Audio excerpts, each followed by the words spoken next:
Hi guys, this is Alea Jen and welcome back to my YouTube channel. So for today's video, mega love shout out to Ana Sombrano. Ayan, so any tips daw kasi nalulungkot siya na homesick. Gusto niya na mag-break ng contract. Ayan, so yan talaga yung pinaka common or pinaka number one talaga na problema ng mga OFW, especially yung mga first timer kasi andun yung pangungulila, andun yung mamimiss mo yung pamilya mo, lalo na pagka may anak ka na iiwan, iisipin mo ano kaya okay kaya kinakain nila, ganyan. So naaayusan ba sila, napapaliguan ba sila lang tama, natuturuan ba sila, nadidisiplina, ganyan. So marami talagang agam-agam, pero guys, isipin nyo, kaya tayo nandito para sa kanila.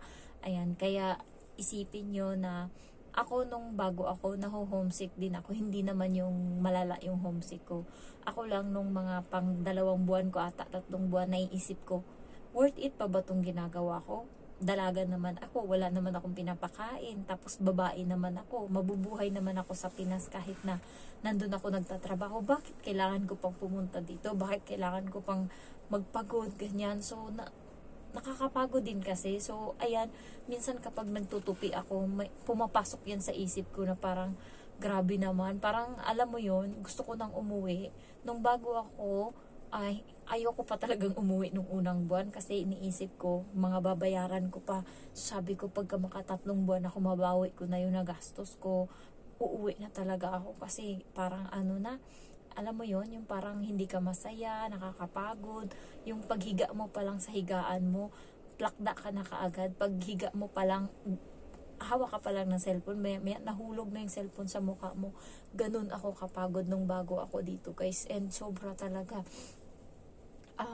Malala yung adjustment kasi yung bata, grabe yung maldita niya, grabe yung pagkaano niya ba, spoiled. So isa yun sa struggle ko nung bago ako dito. Yung pasensya ko talaga nasagad, pero hanggang ngayon lumalaban pa din yung pasensya ko. Meron ng time talaga na, alam mo yun, sa sobrang pagod mo, puyat mo, and then sumabay pa yung stress sa bata. Ang parang gusto mo na talagang, sinasagot ko na talaga minsan. Ayun yung ayun yung issue ko dito. Yung homesick guys, paano malabanan? First is, pwede kang ng mga worship song. Kung Christian ka, makinig ka ng mga Christian song. Ako kada gabi, nanonood ako ng hindi naman ako Christian, Katoliko ako, pero ina-accept ko din yung religion nila kasi same lang. So, nakikinig ako ng sermon ni Father Joel at Joel. Ayan. So, sa YouTube, Katoliko. And then, halos araw-araw habang naglilinis ako ng mukha ko sa gabi, naglalagay ako ng cream, pinapakinggan ko para kahit paano ma-refresh yung utak ko. And every morning, nagpapasalamat ako talaga kay God na, ayan, panibagong araw, panibagong hamon sa buhay. Sana malagpasan ko tong araw na to. So, ayan, ginagawa ko. And then, andun na naman yung lungkot. Iisipin nyo na lang guys, para hindi kayo malungkot. Sabado, ayan, linggo. Kung linggo day off nyo, iniisip nyo, ay, ilang araw na lang. Alam niyo yung araw na malungkot ako. Friday Sabado ng gabi pagkatapos ng day off ko kasi iniisip ko bukas magtatrabaho na naman ako. So, yun yung pinaka ko talaga, pinaka nakakalungkot na araw. Yung pag-uwi ko galing day off kasi bukas magtatrabaho na naman ako. So, guys, isipin nyo na lang yung mga goal kung bakit ka nandito, kung ako 3 lang yung goal ko, and ngayong makakautang ako sa Prime, yung 2 dun is maligtas ko na. Ayan, yung goal ko is ayun lang, mapaayos yung bahay, mapagawa yung bahay namin, makabili ng iPhone, and yung gusto ko talaga na cellphone is iPhone 14 Pro Max. So, yun talaga bibiling ko. And ang sobra dun is papagawa ko sa bahay, char. And then, last is, dati gusto ko ng motor, yung Mio. Pero parang ngayon, parang ayoko na hindi siya nakakatuwa na kasi wala naman ako dun. And wala, masisira lang din yun. Or, alam mo yun, kaya sabi ko parang hindi siya worth it. So, ang next na goal ko is maghahanap ako ngayon ng sanla na lupa, and yung sakahan, yun yung gusto ko. And sinasabihan ko na yung mama ko na hanapan ako kasi wala silang mahanap. Yun yung mga gusto ko, yung pundar talaga. So, magagawa ko na ngayon, ma-achieve ko na yung dalawa na goal ko. And dati, sabi ko, makabili lang ako ng sapatos na dalawang branded. Favorite ko kasi na brand Adidas tsaka Nike. And gusto ko yung Dr. Martens na boots. Yun, nasa bucket list ko yan, nasa ano yan, nasa notebook ko nakasulat. And kapag nabili ko na yung bagay na yan, nilalagyan ko siya ng highlights para ibig sabihin ko na-achieve ko na. So, ganun yung ginagawa ko, minomotivate ko yung sarili ko. Tapos tinitignan ko ngayon, ay marami pang kulang. So, kailangan ko pa talagang magsipag. So, ganun yung ginagawa ko para kahit yung homesick is malabanan mo. And then, huwag mong parating isipin na nalulungkot ka, nakawawa ka. Pakita mo parati sa sarili mo na malakas ka. Ganun yung ginagawa ko. Hindi ko iniisip na, ay, na-homesick ako, ay, nalulungkot ako. Hindi. Kapag nakakaramdam ako ng konti, nakalungkot, ini-snap ko talaga agad yan, kinakat ko, and maghahanap ako ng bagay na mapaglilibangan ko. Minsan, pag ako lang nandito sa bahay, and kahit may CCTV dyan, magugulat na lang sila siguro kung nanonood sila. Bigla na lang akong kumakanta, sumisigaw ako, bumibirit ako. So, ganun yung mga teknik ko para malibang ko yung sarili ko. Minsan nga, nakikipag-usap na ako sa sarili ko. Ganyan yung ginagawa ko. And isipin nyo na din na mahirap yung buhay sa Pilipinas. Lalo ngayon ang mamahal ng bilihin doon. Kung doon kayo kasi gusto nyo makasama yung pamilya nyo, yun nga, pagkasunod na buwan, wala na din kayong pagkain, wala na din. Kaya kailangan talaga na magsakripisyo tayo para din naman to sa kanila, para makapagtapos ng pag-aaral ang pwedeng mag-aral. Ayan, iniisip ko din para makaangat din yung Pilipinas kahit papano. Kahit napakaliit na bagay lang, kung makatulong tayo para umangat yung Pilipinas. Kasi, tignan mo, naging political na ako. Kasi parang kawawang-kawawa yung Pilipinas. Pag sinabing Pilipinas, parang third country, ganyan. So, parang iniisip ng iba, walang ano, parang sa mga sasakyang pang-rescue, pandagat, napakahuli parati yung Pilipinas. So, iniisip ko talaga, sana man lang kahit konting-konti na may ambag ako sa Pilipinas. Yun yung iniisip ko. Alam niyo ba guys, pag bumibili ako ng saging, kasi sinearch ko talaga kung ano yung mga import ng Pilipinas. So, number 1 na export ng Pilipinas is mangga, pinya, saging, and then mga electronics. So, ngayon, parati kong nakikita yung sulat na Pilipinas dito sa sa saging, and favorite ko talagang bilhin is yung saging kasi yun talaga yung ko, madali lang kasi siyang kainin. So, pagka bumibili ako sa mga store, hinahanap ko talaga yung Pilipinas na saging kasi top 2 yung Philippines sa exporter ng saging. So, top 1 is Ecuador. So, ang ganda din ng saging ng Ecuador, guys. Napakalaki, matambok, and mahaba. Yung Pilipinas, sakto lang. Minsan nga payatot na maliit pa. Pero, iniisip ko, ay, Pilipinas to galing. Kapag binili ko to, ibig sabihin, ang kumukuha sa Pilipinas is, nag-i-import sa Pilipinas is, maano talaga, bibili sila uli kasi nauubos yung Pilipinas na product. So, yun yung ginagawa ko. Kahit pakonti-konti, bumibili din ako ng sardinas. Kahit ayaw ko naman, sinasabihan ko yung amo ko, bumili ka ng sardinas ng Pilipinas kasi meron sa Park in Shop yung Lego. So, nagpapabili ako. Malaking bagay na din yun, diba? Yung mga ganong bagay. So, naiisip ko yan. Para may ambag din tayo sa Pilipinas. And guys,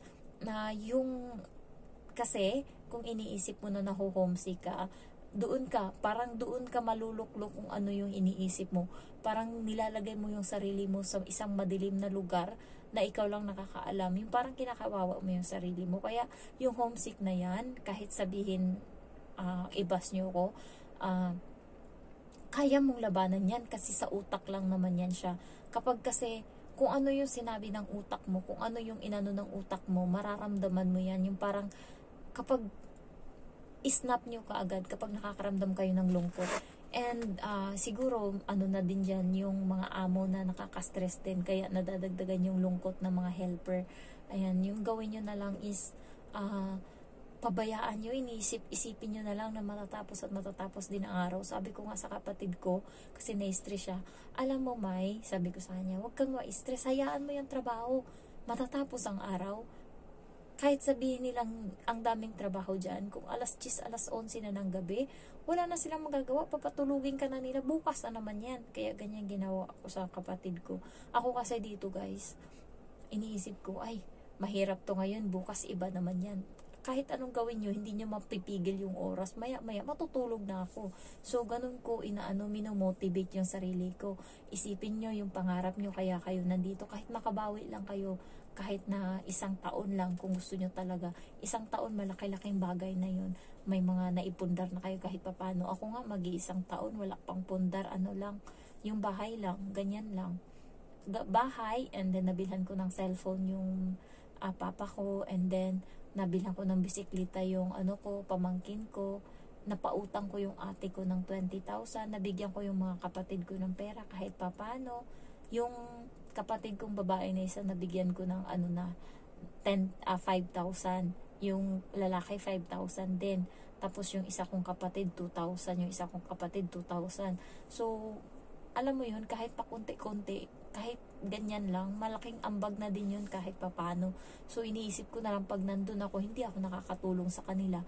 Pag nandito ako, kaya kong bilhin yung sarili, yung gusto ko. Alam nyo guys, shopping kayo. Ako, puro Uniqlo yung damit ko ngayon.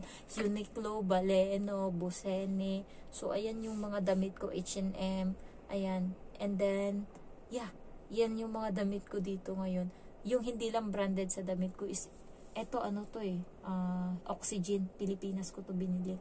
Hindi lang branded sa mga damit ko is yung dito, yung pangbahay, pero yung mga panlabas ko, sinasabi ko sa sarili ko, deserve kong bilhin yung gusto kong damit, deserve kong bilhin yung mga branded na damit kasi nagtatrabaho ako.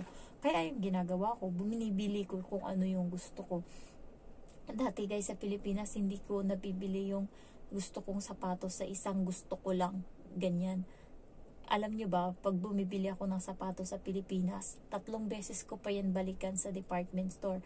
Aabangan ko yan, baka mag-sale pa yan, baka mag-sale. And aantayin ko pa yung sahod ko para lang makabili niyan. Kailangan ko pang tipirin. Dito, kaya kong bumili kahit 3 pares ng sapatos. May matitira pa, marami pang matitira. So, ganun guys, kapag isipin nyo na lang always, yung homesick is kaya yung labanan hanggang 6 months yung homesick. Pero maano din yan. Kung nalulungkot talaga kayo, pagka gabi, pagka natutulog kayo or nandyan na kayo sa kwarto, iiyak nyo lang yan. Iyak nyo lang. And then, bangon uli kinabukasan, lalaban uli. So, ganun yung gagawin nyo. Isipin nyo always yung pamilya nyo. Alam mo yon, yung nakikita mo silang masaya, masarap yung kinakain dahil binigyan mo ng pera. Yun, malaking bagay na yun sa akin. Marinig ko nga lang yung I love you ng mama ko, masaya na ako. So, update, diba, inaway ko yung mama ko nung nakaraan dahil sa pera nga. Dahil, hindi naman sa pera, dahil nagpagawa ng maliit na bahay, samantalang kailangan namin ipagawa yung malaki. So, tinawagan ko siya. Hindi pa ako tapos makipag-away sa kanya, so tinawagan ko. Tapos sabi niya sa akin, agad pagbungan niya, yan lang talaga yung kinakasama yung loob mo, yung maliit na bahay na yon. Tinigil ko na, hindi ko na pinagawa. Nandun na yung mga gamit, sabi niya ganun. Sabi ko, siguraduhin mo lang, kaya nakakapagod dito. Yun pala, nung tumawag yung kapatid ko na nasa Kuwait, sinabi niya sa kapatid ko, kasi 10,000 yung pinapadala ng kapatid ko. Sabi niya, sa susunod May, wag ka na magpadala ng 10,000, 5,000 na lang. Kasi nga, natamaan siya dun sa sabi ko, hindi nyo kasi alam, matay-matay na kami ng trabaho dito, tapos kayo dyan pinapadala mga walang kwenta. Talagang nabuos na yung ko nun. Yung mga ganun guys, minsan nagbibigay sa atin ng stress is yung pamilya din natin. May kaibigan ako na na-stress siya, ganyan. Pamilya yung nagbibigay sa kanya nun. Kaya maganda din na yung pamilya mo is support sa'yo kaysa sa iba na, alam mo yun, yung parang walang pakialam, tatawag lang kung sasahuran na. Yan yung nakakabisit. So, ayun lang guys, lakasan nyo yung loob mo, especially sa'yo. Laban lang, isipin mo na lang yung paghihirap sa pag-a-apply and tapos gusto mo lang umuwi. So, ayun lang, thank you for watching, bye-bye.